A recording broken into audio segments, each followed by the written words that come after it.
Today I'm sharing the 3 unique and stunningly gorgeous must-sees of Canada's Gros Morne National Park. And stay tuned for useful tips on planning, budgeting, and traveling through gorgeous and pristine Northwest Newfoundland.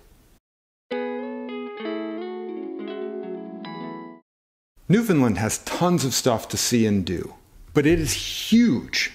Unless you're up for a lot of driving, I'd suggest concentrating on one region. So I hear St. John's is charming. There's tons of rugged wilderness. And Fogo Island has one of the coolest and most expensive hotels in the world. And of course, there's a few places with interesting names all over the province.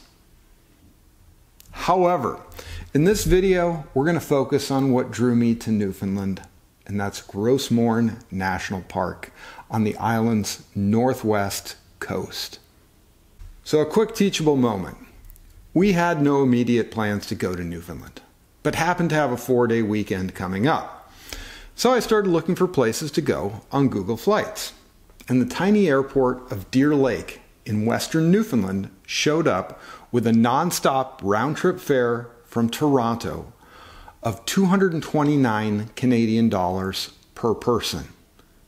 It was literally the cheapest place on earth that we could fly to, and I actually wanted to visit there. So this illustrates one of the most important principles of traveling affordably, and that is, don't pick your destination, let your destination pick you. If you want to know more, check out my video on this topic. So, after landing, collecting our rental car, and picking up groceries at a market in town, we headed to our Airbnb in Woody Point. Dropped everything off, then drove up to the first must-see in Gros Morne, the Tablelands. Like all of the national park, there's no specific admission fees to visit the Tablelands. Just be sure to buy a park pass for the length of time you plan to be in Gros Morne at the Parks Canada Visitor Centres. Place the pass on the dashboard of your vehicle when you're parking within the national park. The Tablelands is an easy drive along Route 431 close to the town of Woody Point. The trailhead starts at a well-marked parking lot. The gravel and boardwalk trail goes for 2 kilometers from the lot to end at a viewing platform. There's benches and many interpretive signs along the way. The Tablelands is a vivid example of plate tectonics. Around 500 million years ago, the continental plates collided and pushed up this section of the Earth's mantle. That's the portion between the crust and the core. Over the last 3 million years or so, repeated glacial cycles scraped off most of the remaining crust, cut the land into valleys, and it littered the landscape with iron-rich rock. The Tablelands is actually the only place on Earth that you can actually see and walk on the Earth's mantle. The rocks and what's left of the soil in the area has a really distinct reddish hue, and if you go around sunrise or sunset, you'll feel a bit like you're hiking on Mars. Hardly any vegetation grows because the soil that remains contains hardly any nutrients. One really cool evolved adaptation is that of the carnivorous pitcher plant. Since they can't get minerals from the barren soil, they actually get them from insects. The hollow pitcher-shaped leaves collect any rainwater that falls. Thirsty flies then come along and fall into the water and drown. This allows the plant then to slowly digest and absorb them. The hiking trail from the Tablelands parking lot ends at the mouth of Winter House Brook Canyon. From the viewing platform, hikers are welcome to continue onward into the canyon.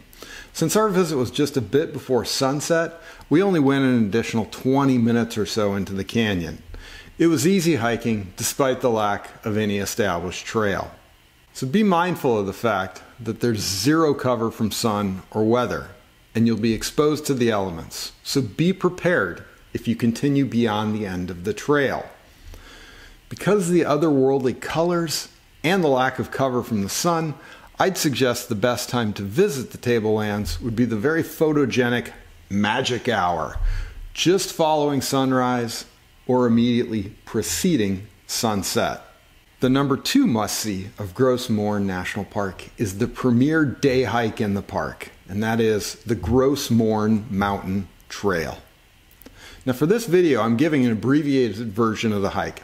If you want all the specific details, be sure to check out my extended video that focuses solely on that hike. The total length of the hike is 17 kilometers, and it's made up of 2 trails that combine to make a kind of a toy balloon shaped out and back and loop trail combination. First part of the trail is the balloon string, the approach trail. It's 9 kilometers in length, round trip, out and back from the parking lot to the start of the summit loop trail.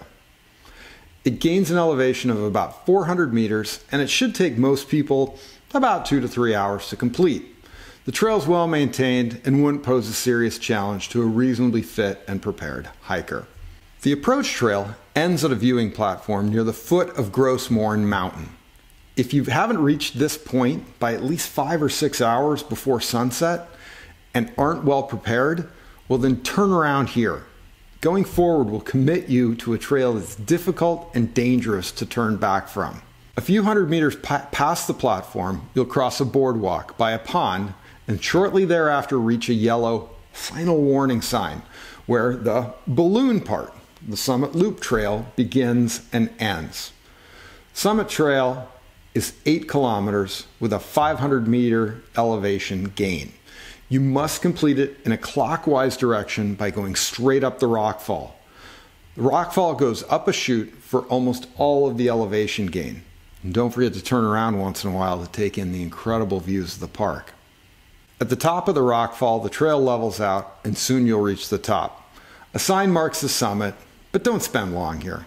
The best views are another 15 to 20 minutes further walk around the northern side of the mountain to the lookout point over 10 Mile Pond. It's a jaw-dropping vista. Now I've hiked in Northern Europe, and the spectacular view from this lookout could easily double for a Norwegian fjord.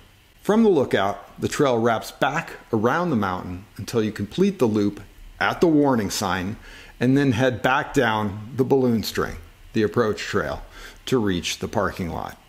It took me a little less than 6 hours to complete the entire route, including a 30-minute stop for lunch and rest breaks to take a few photos.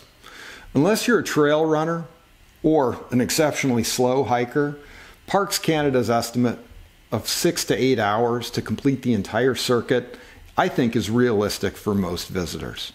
One final note. This is one of the best and most spectacular day hikes I've ever done.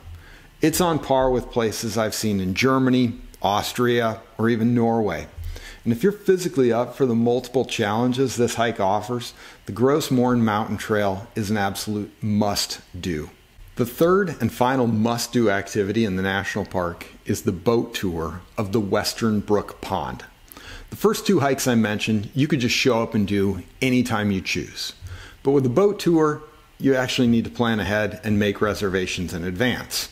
There's only one tour operator, Bond Tours. So, as far in advance as possible, book your tickets through their website. On the day of your tour, you'll first drive to the western Brook Pond parking lot. It's about 26 kilometers north of Rocky Harbor. Be at the lot around an hour before your tour time because you'll still need to walk the relatively easy 3-kilometer trail to the departure point, the Dockside Cafe.